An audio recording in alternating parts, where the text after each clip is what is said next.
school, I walk with Beth through Yankee Woods and beyond, all the way to her house. It's not yet noon. School has dismissed early, and everything feels a little strange to me, not only because it's mid-morning and we're out of school, but also because in a few days, my parents and I will be back in southern Illinois.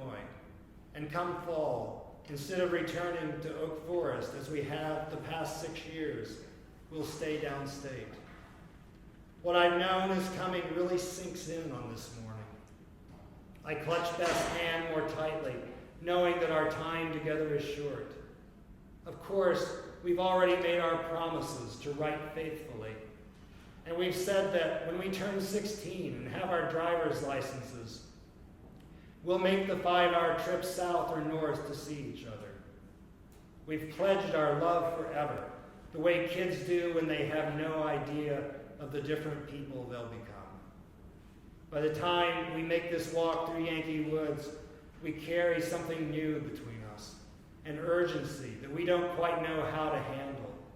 We know that time is precious, that soon we'll be apart, and all we can do is rely on what we've picked up from movies and television programs about doomed lovers.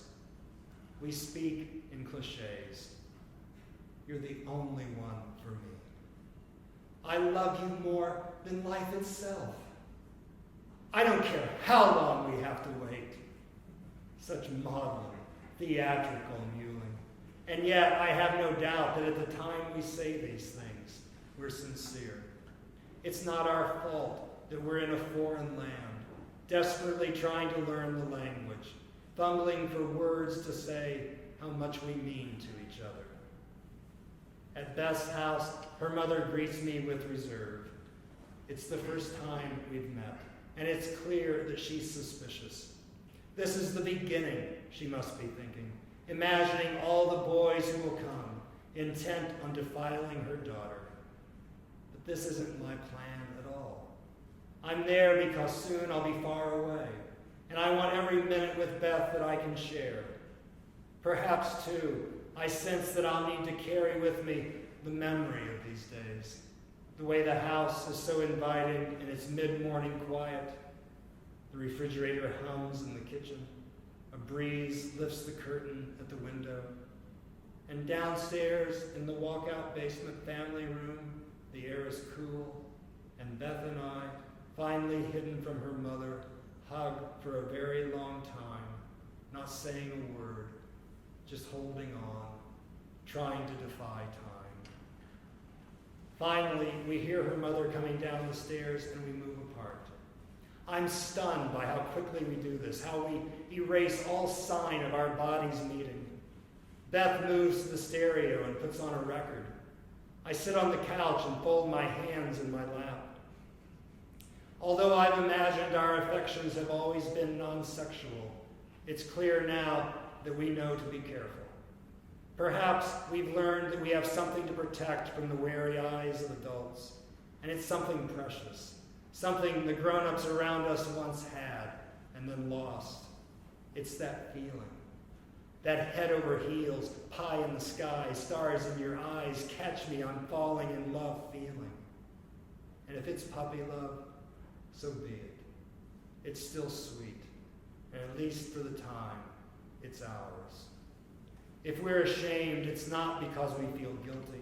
If anything, we're embarrassed because we don't think our mothers and fathers are worthy of bearing witness to such romance. If they look on us, we'll lose it. They'll steal it away with their hunger, and then how will we ever get it back? Beth's mother is a tall woman, and though she isn't heavy, from the way she moves, her body appears to burden her. Maybe she's worn down from spending too many days alone in her house while her children are in school and her husband is at work. I won't claim to know her story, but I still remember her languid droop as she comes down the stairs and the humorless look on her face. I just wondered what you were doing, she says. The Foundations' Build Me Up Buttercup is playing on the stereo, and the room fills with the song's roll of drums, its blare of horns, its rollicking keyboard notes, such an upbeat tune about love gone sour. This is where I usually do a sing-along, but we'll skip that today. Mother, Beth says with a sigh. She has one hand on her hip, and she cocks her head to the side and stares wide-eyed at her mother, trying to show her, without saying it, how desperately she wants her gone. We're listening to records, Beth says, and again she sighs. Mrs. Sims picks up her cue, understanding that she's ventured into territory where she isn't welcome. She starts back up the stairs. Then, when she's halfway up, she stops and turns to look down on us. That's a snappy song, she says. That's something you could dance to. Her voice is so sad and full of yearning. I imagine now that she may have been wishing that she could linger a while in the cool basement, listening to the music, looking at her daughter, who of course must have been a reminder of a younger version of herself. One she could recall but never quite recovered. Perhaps, like Beth, her nickname was Toots. Perhaps she wrote the name of her boyfriend over and over on the covers of her notebooks and thought she would just die if something happened to keep them apart. Beth lifts the tone arm from the record. A faint crackle dies off in the speakers, and then there is only the electric hum of the turntable as it revolves. She takes my hand, fingers interlaced, and squeezes it more tightly than I can ever remember her doing. She leans over and kisses me on the lips, and I'm horrified because her mother is watching, and now what has always been private between Beth and me is on display, performed with an intent I don't have time or experience to understand. Come on, she says, and starts leading me to the French doors that open from the walkout basement to the patio. Where are you going? Mrs. Sims calls from the stairs. Her question is snappish and suspicious. Outside, Beth calls over her shoulder as she opens the French doors and we step out into the warm sunlight. It's almost lunchtime, Mrs. Sims says. Beth, do you hear me? Beth, don't go too far. In the backyard, toward the rear of the lot, a stack of firewood is enough to shield us from view. We sit on the ground, which is still damp from the spring thaw, and Beth raises my arm and drapes it around her shoulder. She snuggles in close, her hand flat on my chest, and lifts her face to me. She's crying, her cheeks damp with tears, and when we kiss, I can feel how hot her face is, and I can't help but think of all the times my father has left me sobbing, my legs and arms striped from the lashes of his belt. Suddenly, I'm holding Beth as tightly as I can. I close my eyes and rock her. Neither of us speaks. This moment is more profound and heartfelt than anything we've said to each other since we knew I would soon be moving away.